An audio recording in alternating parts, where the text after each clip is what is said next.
Hi friends, welcome to my channel. ಈ ದಿನ ನಾವು 6ನೇ ತರಗತಿಯ ವಿಜ್ಞಾನದ ಮೊದಲನೇ ಪಾಠ ಆಹಾರದ ಘಟಕಗಳು ಈ ಪಾಠದ ಪ್ರಶ್ನೋತ್ತರಗಳು ಅಭ್ಯಾಸವನ್ನು ನೋಡೋಣ. ಬನ್ನಿ, ಮೊದಲನೇದಾಗಿ ಇಲ್ಲಿದೆ ನೋಡಿ. ಫ್ರೆಂಡ್ಸ್, ಇದಕ್ಕಿಂತ ಮುಂಚೆ ಒಂದು ಮಾತು ಹೇಳೋಕ್ಕೆ ಇಷ್ಟಪಡ್ತೀನಿ. ಏನಪ್ಪ ಅಂತಂದರೆ, ಹಿಂದಿನ ವರ್ಷ ಅಂತಂದರೆ 2023 ಮತ್ತು 24 ಶೈಕ್ಷಣಿಕ ವರ್ಷದಲ್ಲಿರುವಂತಹ ಈ ಒಂದು ವಿಜ್ಞಾನದ ಪುಸ್ತಕದ ಅಭ್ಯಾಸಗಳು ಬಹಳ ಡಿಫ್ರೆಂಟ್ ಆಗಿದೆ. ಲಾಸ್ಟ್ ಇಯರಿಗೂ ಮತ್ತು ಈ ವರ್ಷಕ್ಕೂ ಬಹಳ ಚೇಂಜ್ ಆಗಿದೆ. ಹಾಗಾಗಿಬಿಟ್ಟು ಗಮನವಿಟ್ಟು ನೋಡಿ ವಿಡಿಯೋ. ಬನ್ನಿ, ಮೊದಲನೇ ಪ್ರಶ್ನೆ, ನಮ್ಮ ಆಹಾರದಲ್ಲಿರುವ ಪ್ರಮುಖ ಪೋಷಕಗಳನ್ನು ಹೆಸರಿಸಿ ಅಂತ. ಅಂದರೆ ಪೋಷಕಾಂಶಗಳು ಅಥವಾ ಘಟಕಾಂಶಗಳನ್ನು ಹೆಸರಿಸಿ ಅಂತ.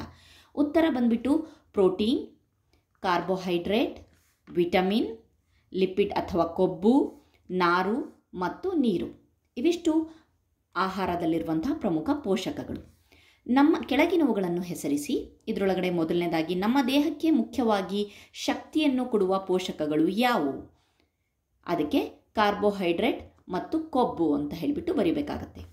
ನೆಕ್ಸ್ಟು, ನಮ್ಮ ದೇಹದ ಬೆಳವಣಿಗೆ ಮತ್ತು ನಿರ್ವಹಣೆಗೆ ಅವಶ್ಯವಿರುವ ಪೋಷಕಗಳು, ಹೌದು, ಪ್ರೋಟೀನ್ಗಳು. ಓಕೆ. ನೆಕ್ಸ್ಟು, ಉತ್ತಮ ದೃಷ್ಟಿಯನ್ನು ಕಾಪಾಡಿಕೊಳ್ಳಲು ಅಗತ್ಯವಾದ ವಿಟಮಿನ್ ಯಾವುದು? ಹೌದು, ವಿಟಮಿನ್ ಎ. ನಮ್ಮ ಮೂಳೆಗಳನ್ನು ಆರೋಗ್ಯವಾಗಿಡಲು ಅಗತ್ಯವಿರುವ ಖನಿಜ ಯಾವುದು ಅಂತಂದರೆ ಅದು ಕ್ಯಾಲ್ಶಿಯಂ. ಓಕೆ, ಇದು ಒಂದು ಖನಿಜ. ಅದಾದಮೇಲೆ ನೆಕ್ಸ್ಟ್ ಮೂರನೇ ಕ್ವಶನ್, ಕೆಳಗಿನ ಆಹಾರ ಘಟಕಗಳು ಸಮೃದ್ಧಿಯಾಗಿರುವ ಎರಡೆರಡು ಆಹಾರ ಪದಾರ್ಥಗಳನ್ನು ಹೆಸರಿಸಿ. ಅಂದರೆ ಕೊಬ್ಬು, ಈ ಪೋಷಕಗಳನ್ನು ಒಳಗೊಂಡಂಥ ಆಹಾರ ಪದಾರ್ಥಗಳು ಯಾವುವು ಅಂತ ಹೇಳಿಬಿಟ್ಟು ಎರಡೆರಡು ಕೇಳಿದರೆ, ನಾನು ಸ್ವಲ್ಪ ಜಾಸ್ತಿನೇ ಬರ್ತಿದ್ದೀನಿ, ನೀವು ಸಹ ಬರೀಬಹುದು. ಕೊಬ್ಬು ಹೆಚ್ಚಾಗಿರುವಂತಹ ಆಹಾರ ಪದಾರ್ಥಗಳು ಮಾಂಸ, ಮೊಟ್ಟೆ, ತುಪ್ಪ, ಶೇಂಗಾ, ಎಣ್ಣೆ. ಇದನ್ನೆಲ್ಲ ಬರೀಬಹುದು. ಪಿಷ್ಟ, ಆಲೂಗಡ್ಡೆ, ಬೇಯಿಸಿದ ಅನ್ನ, ಪಪ್ಪಾಯ, ಆಮೇಲೆ ಇನ್ನು ಹೆಚ್ಚು ಪಪ್ಪಾಯ, ಗೆಣಸು ಅವೆಲ್ಲ. ನೆಕ್ಸ್ಟು ಆಹಾರದ ನಾರು ಪದಾರ್ಥ ಯಾವುದಿದೆ? ಮೂಲಂಗಿ, ಬೀನ್ಸ್, ಜವಳಿಕಾಯಿ. ಇನ್ನು ಎಕ್ಸಾಂಪಲ್ಸ್ ಬಹಳಷ್ಟು ಬರೀಬಹುದು, ಅಥವಾ ಹೀರೆಕಾಯಿ, ಅದೆಲ್ಲ. ನೆಕ್ಸ್ಟು ಪ್ರೋಟೀನ್ ಹೆಚ್ಚಾಗಿ ಕಂಡುಬರುವಂಥ ಆಹಾರ ಪದಾರ್ಥಗಳು ಮೊಟ್ಟೆ ಹಳದಿ ಭಾಗ ಆಗಿರಬಹುದು, ಪನೀರ್ ಆಗಿರಬಹುದು, ಮಾಂಸ, ಮೀನು, ಇನ್ನೂ ಬಹಳಷ್ಟು ಇದೆ. ಎಕ್ಸಾಂಪಲ್ ಆಗಿ ಎರಡೆರಡು ಕೇಳಿದರೆ ನೀವು ಎರಡು ಬರೆದ್ರೆ ಸಾಕು.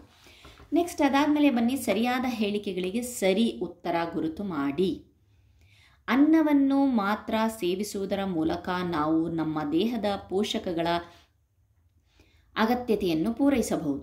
ತಪ್ಪು. ಬರೀ ಅನ್ನ ತಿನ್ನೋದ್ರಿಂದ ನಮಗೆಲ್ಲ ರೀತಿಯ ಪೋಷಕಾಂಶಗಳು ಸಿಗೋದಿಲ್ಲ ಅಲ್ವಾ?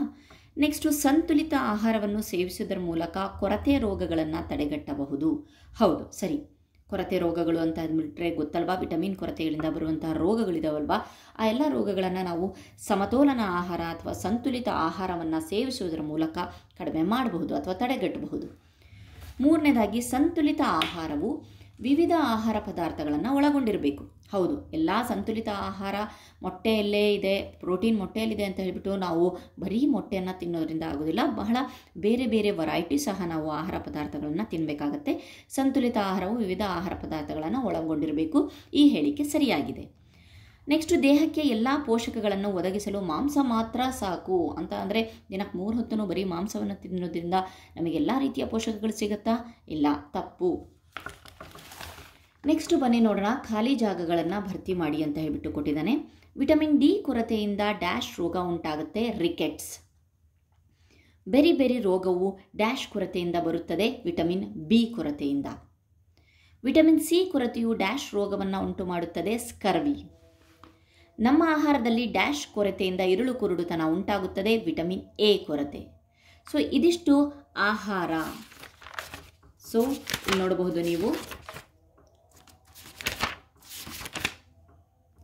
ಆಹಾರದ ಘಟಕಗಳು ಈ ವರ್ಷದ 2024 ವರ್ಷದಲ್ಲಿ ಏನು ಒಂದು ನಮಗೆ ಡಿಪಾರ್ಟ್ಮೆಂಟಿಂದ, ಎಜುಕೇಷನ್ ಡಿಪಾರ್ಟ್ಮೆಂಟಿಂದ ಪುಸ್ತಕ ಸಿಕ್ಕಿದೆಯಲ್ಲ, ಆ ಪುಸ್ತಕದ ಅಭ್ಯಾಸವನ್ನು ನಾವು ಬಿಡಿಸಿದ್ದೀವಿ.